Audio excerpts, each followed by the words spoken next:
એક ગામમાં દેરાણી જેઠાણી તેની સાસુ સાથે રહેતી હતી. બંને વહુના ઘેરે દેવના દીધેલા એક એક છોકરા હતા. મોટી વહુ ઈર્ષાળુ હતી, જ્યારે નાની વહુ ભોળી ભોળી અને પ્રેમાળ હતી. એક વખત શ્રાવણ માસમાં રાંધણછઠનો દિવસ આવ્યો. સાસુએ નાની વહુને રાંધવા બેસાડી. નાની વહુ મધરાત સુધી રાંધતી હતી. એટલામાં ઘોડિયામાં સૂતેલો છોકરો રડવા માંડ્યો. આથી બધું કામ પડતું મૂકીને વહુ છોકરાને લઈ જરા આડે પડખે થઈ અને થાકના લીધે જોત જોતામાં ઊંઘી ગઈ. ચૂલો સળગતો હતો. મધરાત પછી ચિતળામાં ફરવા નીકળ્યા. તેઓ ફરતા ફરતા નાની વહુના ઘેરે આવી પહોંચ્યા અને ચૂલામાં આરોટવા લાગ્યા. પણ આ શું? ચિતળામાંના શરીરે ઠંડક લાગવાને બદલે લાઈ લાગી. તેઓ આખા શરીરે દાઝી ગયા. આથી તેણે નાની વહુને શાપ આપ્યો કે જેવું મારું શરીર બળ્યું એવું તારું પેટ બળશું. સવારે ઉઠીને વહુએ જોયું તો ચૂલો સળગતો હતો અને પડખામાં સૂતેલો છોકરો મૃત દશામાં હતો. તેનું આખું શરીર દાઝી ગયું હતું. નાની વહુ રડવા લાગી. તેને ખ્યાલ આવી ગયો કે જરૂર શીતળા માતાએ શાપ આપ્યો હશે.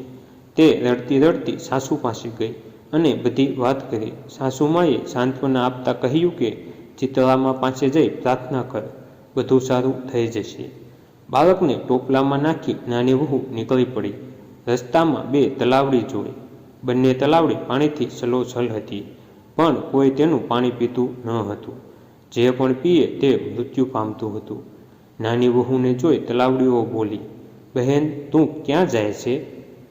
નાની વહુએ કહ્યું, હું ચિતળામા પાસે સાપના નિવારણ માટે જાઉં છું.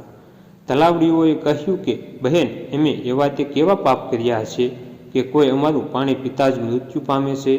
અમારા સાપનું નિવારણ પૂછતી આવજે. નાની વહુ ત્યાંથી આગળ વધી. રસ્તામાં તેને બે આંખલા મળ્યા. તેમની ડોકમાં ઘંટીના પડ લટકતા હતા અને બંને લડતા હતા.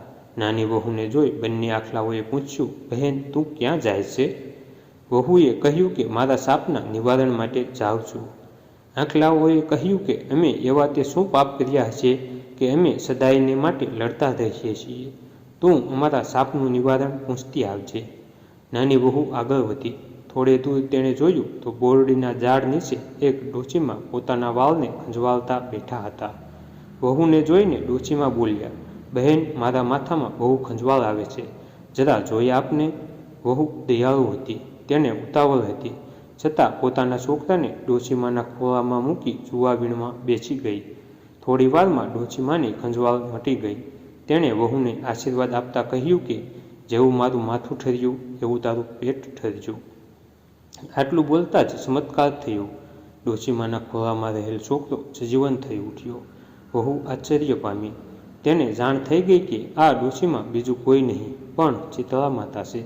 આથી તે તેને પગે પડી ગઈ. વહુએ તલાવડીઓના શાપનું નિવારણ પૂછ્યું.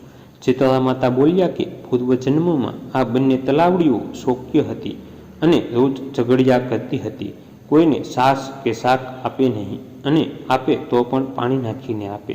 આથી એમનું પાણી કોઈ પીતું નથી, પણ તું એમનું પાણી પીજે, એટલે એમના પાપોનો નાશ થશે. એ પછી વહુએ આંખલાઓના શાપ વિશે પૂછ્યું. તેના જવાબમાં ચિતળા માતા બોલ્યા કે ગયા જન્મમાં બંને દેરાણી જેઠાણી હતી. તેઓ એટલી બધી ઈર્ષાળુ હતી કે કોઈને દળવા કે ખાંડવા દેતી ન હતી.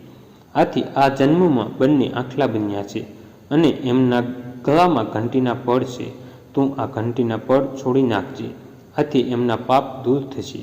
નાની વહુ ખુશ થતી ચિતળામાના આશીર્વાદ લઈ છોકરાને લઈને ઘરે પાછી ફરી. રસ્તામાં તેને પેલા બે આંખલા મળ્યા. વહુએ એમની ડોકેથી ઘંટીના પડ છોડી નાખ્યા. તેઓ લડતા બંધ થઈ ગયા.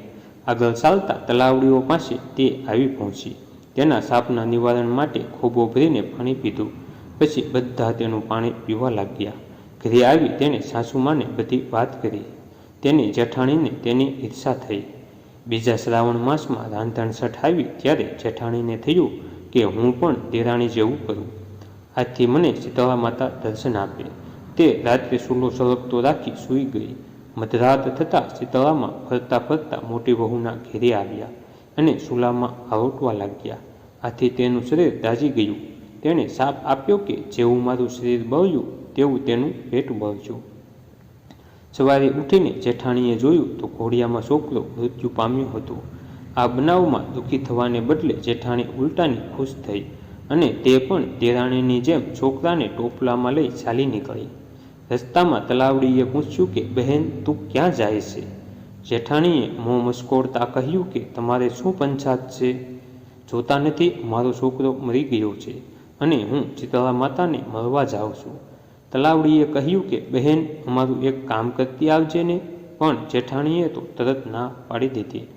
આગળ તેને પેલા બે આંખલા મળ્યા તો જેઠાણીએ આંખલાઓને પણ તેનું કામ કરવાની ના પાડી દીધી. આગળ જતાં ઝાડ નીચે ડોશીમા રૂપે શીતળા માતા માથું ખંજવાળતા બેઠા હતા. તેણે આ જેઠાણી પાસે માથું જોઈ આપવા કહ્યું. તેણે ગુસ્સે થઈને ના પાડી દીધી અને કહ્યું કે હું કાંઈ નવરી છું કે તમારું માથું ખંજવાળ્યા કરું? જોતી નથી મારો છોકરો મૃત્યુ પામ્યો છે? જેઠાણી આખો દિવસ રખડી પણ તેને શીતળા માતા ક્યાંય મળ્યા નહીં. આથી તે રડતી રડતી ઘેરે આવી. હે શીતળા માતા, જેવા દેરાણીને ફળ્યા તેવા સૌને ફળજો. જય શીતળા માતા.